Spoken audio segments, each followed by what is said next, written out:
রোডের রোডের অবস্থা দেখলে আমরা এখন বেশি অপযোগী হয়ে গেছি। এখন আপনাদের কোনো সহযোগিতায় আমাদের পাচ্ছি না, এখন সহযোগিতাই আমাদের লাগছে। আমরা রোডটিকে নিয়ে নিতে পারতেছি না এখন আপনাদের আমাদের এই জনগণের বসত বিড়া পর্যন্ত এখন ফানিয়ে নিয়ে গেছে। আপনারা আইসা একটু আমাদের সাথে একটু যোগাযোগ করলে বেশি ভালো হয়।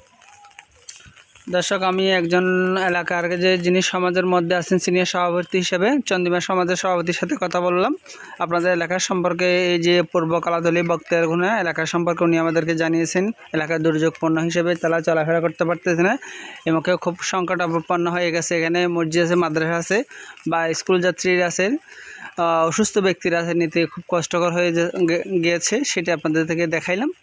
এটা হচ্ছে বক্তিয়ারছড়া এলাকা।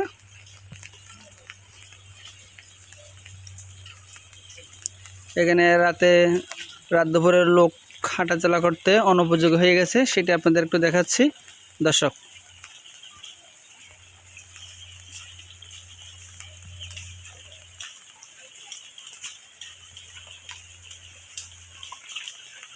জি যে আপনাদের বাসা কোথায়? এখানে একটু একটু কথা বলি আপনার সাথে, একটু দেখেন আপনার বাসা কোথায়?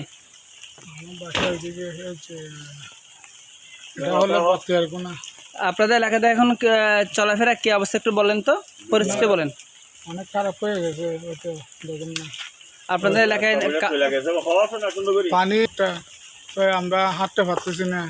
আচ্ছা, তাই আপনাদের এলাকায় কোনো কাউন্সিলর বা চেয়ারম্যান এখানে আসছিল কিনা রাস্তা দেখার জন্য, বা কোনো প্রতিনিধি আসছে কিনা? কেউ আসে না, কেউ কিছু বলে না। তো আমরা এতে একজনের প্রতিশিক করে একজন দিয়ে রোডটা বাঁধছি, ওই বাইনার উপরে কালে ওই পানি চলে গেছে। আচ্ছা, থ্যাংক ইউ। দর্শক, আমি দুজন লোকের সাথে কথা বললাম, আপনাদেরকে দেখাচ্ছিলাম পূর্ব কালাতলী চন্দিমা মাঠ বক্তিয়ারছড়া এলাকা দুর্যোগপূর্ণ এলাকাটা। রাস্তা চলাফেরা হাঁটতে পথচারী বা এলাকার জনসাধারণ কী পরিস্থিতি সেটা দেখালাম আপনাদেরকে।